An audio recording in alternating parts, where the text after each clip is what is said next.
시청자 여러분, 안녕하십니까? 8월 11일 미국 주요 뉴스를 전해드리겠습니다. 지난 8일 미국 백악관에서 트럼프 대통령은 아제르바이잔의 이람 알리예프 대통령, 아르메니아의 니콜 파시냔 총리를 만나 역사적인 평화선언에 서명했습니다. 두 나라는 1988년부터 나고르노 카라바흐 지역을 둘러싼 분쟁으로 수차례 전쟁과 휴전을 반복해왔습니다. 이번 합의는 35년 넘게 이어진 두 나라의 무력 충돌과 긴장을 종식시키는 계기가 될 것으로 보입니다. 또한 새 정상은 미국과의 양자경제 협정을 체결해 남카카스 지역의 교역에너지 기술 분야 협력을 확대하기로 했습니다. 트럼프 대통령은 많은 이들이 해결하지 못한 분쟁을 오늘 마침내 끝냈다고 밝혔습니다. 한편 알리예프 대통령은 30년 넘게 이어진 대립을 몇 달 만에 종식시킨 트럼프 대통령에게 아제르바이잔 국민은 깊은 감사를 느낀다고 말했습니다. 파시냔 총리는 이번 돌파구는 트럼프 대통령의 직접적인 관여와 확고한 의지가 없었다면 불가능했을 것이라고 강조했습니다. 트럼프 대통령은 취임 이후 캄보디아, 태국, 이스라엘, 이란, 인도, 파키스탄 등 다수 국가 간 평화 중재를 성사시켰습니다. 다음 뉴스입니다. 미국과 러시아가 알래스카에서 정상회담을 개최할 가능성이 제기되며 국제사회가 주목하고 있습니다. 푸틴 러시아 대통령은 이번 회담에서 우크라이나 영토 일부를 교환 조건으로 휴전 협상을 시도할 것으로 알려졌습니다. 러시아 외교 고문 유리 우샤코프는 알래스카가 전혀 이상하지 않은 회담 장소라고 밝혔지만 모스크바에서 앵커리지까지 약 9시간이 걸리는 먼 거리입니다. 양국 모두 이동이 불편한 지역을 선택한 것은 단순한 지리적 이유 이상의 정치적 계산이 깔린 것으로 보입니다. 푸틴 대통령은 국제형사재판소의 전범 혐의로 수배 중이지만 미국과 러시아 모두 해당 재판소를 인정하지 않아 알래스카 방문에는 법적 제약이 없습니다. 이번 회담은 제재, 무역, 나토 확장 등 우크라이나 문제를 넘어서는 폭넓은 의제가 다뤄질 가능성이 있습니다. 그러나 격렬한 전투와 러시아의 지속적인 우크라이나 도시 폭격을 고려할 때 휴전 합의에 대한 기대는 낮습니다. 미러 정상회담이 알래스카에서 성사될 경우 2018년 헬싱키 회담 이후 약 7년 만에 역사적인 만남이 될 전망입니다. 다음 뉴스입니다. 워싱턴 DC에 오늘부터 전격적으로 주 방위군이 배치될 가능성이 제기되고 있습니다. 트럼프 대통령은 최근 몇 주간 연방 차원의 DC 치안 장악을 예고해왔으며 오늘 오전 10시 백악관에서 관련 발표를 할 예정입니다. 또한 수백 명의 연방 요원이 이미 주말 동안 DC 전역에 배치돼 불법 총기 소지, 지명 수배자 검거 등 여러 건의 체포를 진행했습니다. 그러나 무리엘 바우저 DC 시장은 주 방위군은 법집행위주 임무가 아니며 배치 시 효율적으로 활용돼야 한다며 우려를 표했습니다. 바우저 시장은 현장 지휘와 역할 조율이 제대로 이루어지지 않을 경우 혼란이 발생할 수 있다고 경고했습니다. 이번 조치가 현실화되면 취임식 시위 대응 과거범죄 급증 시기와 같이 주방위군이 DC에 투입된 사례에 새로운 기록이 더해질 전망입니다. 트럼프 대통령은 SNS에서 워싱턴 DC의 범죄, 살인, 사망을 끝낼 것이라며 도시 청결과 환경 개선도 포함될 것이라고 밝혔습니다. 주 방위군의 실제 배치 규모와 임무 범위는 대통령 발표 이후 구체적으로 확인될 것으로 보입니다. 추가 내용은 오늘 오전 백악관 발표 이후 전해드리겠습니다. 다음 뉴스입니다. 앞서 전해드린 주 방위군 배치 가능성에 이어 백악관이 워싱턴 DC의 노숙인 문제 해결을 위한 계획을 밝혔습니다. 트럼프 대통령은 노숙인들이 즉시 도심을 떠나야 한다며 수도 외곽에 숙소를 마련하겠다고 발표했습니다. 그는 숙소를 수도에서 멀리 떨어진 안전한 지역에 마련하고 거주 환경과 의료 지원을 제공하겠다고 설명했습니다. 또한 SNS에 도심의 노숙인 천막과 쓰레기 사진을 게시하며 이제는 미룰 수 없다고 강조했습니다. 이번 방안은 지난해 연방정부가 노숙인 체포를 용이하게 하는 행정명령을 시행한 이후 한층 강화된 조치입니다. 무리엘 바우저 DC 시장은 문제 해결에는 장기적인 주거 정책과 복지가 필요하다며 강제 이전 방식에 우려를 표했습니다.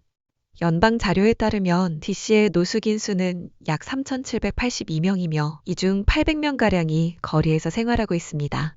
구체적인 이전 시기와 방법은 오늘 오전 10시 트럼프 대통령의 기자회견에서 공개될 예정입니다.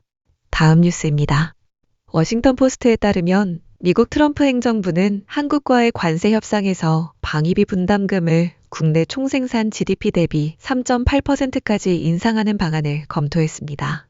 이는 지난해 한국 국방비 비율인 2.6%보다 크게 높은 수준으로 주한미군 약 28,500명 주둔비 연간 10억 달러 이상을 추가 부담하게 하는 구상이었습니다. 내부 문서에는 한국 정부가 주한미군의 배치 유연성에 대해 공개적으로 지지하는 정치적 성명을 내도록 압박하는 방안도 포함됐습니다. 이러한 조치는 중국 억제와 북한 대응을 동시에 강화하려는 전략적 의도가 깔린 것으로 해석됩니다. 전직 미 무역대표부 관료인 웬디 커틀러는 무역 협상에서 이런 안보 요구를 포함하는 것은 처음 본다며 일회성을 지적했습니다. 우상호 청와대 정무수석은 국방비와 관련된 사안이 협상 목록에 있었음을 인정했지만 최종 합의문에는 포함되지 않았다고 밝혔습니다. 워싱턴 포스트는 트럼프 행정부가 관세를 스위스 아미나이프처럼 외교 다목적 도구로 활용하며 동맹국의 방위비 증액과 미군 운용 조건 변화를 요구했다고 전했습니다. 이번 보도는 미국이 무역 협상을 안보와 외교 목표 달성의 수단으로 적극 활용하고 있음을 보여줍니다. 다음 뉴스입니다. 미국 텍사스주 트래비스 카운티 북서부에서 1억 1,500만 년 전 공룡 발자국이 발견됐습니다. 최근 홍수로 오랫동안 쌓인 퇴적물과 식생이 씻겨내려가면서 그동안 숨겨져 있던 흔적이 드러난 것입니다. 발견 지점은 빅샌디 크릭 지역의 사유지로 토지 소유주의 요청에 따라 정확한 위치는 비공개로 유지되고 있습니다. 텍사스 대학교 고생물학자들은 최소 15개의 개별 발자국을 확인했으며 길이는 약 45에서 50cm에 달했습니다. 전문가들은 이 발자국이 길이 약 10m의 육식공룡 아크로칸토사우루스와 초식공룡 팔럭시사우루스의 것으로 추정하고 있습니다.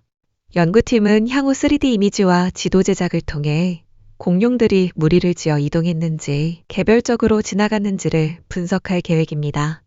중부 텍사스에서는 이처럼 개인주택이나 뒷마당에서도 공룡 발자국이 발견되는 경우가 드물지 않다고 전문가들은 전했습니다. 당국은 추가로 발자국을 발견한 주민들이 텍사스대 고생물학과에 신고해 줄 것을 당부했습니다. 다음 뉴스입니다.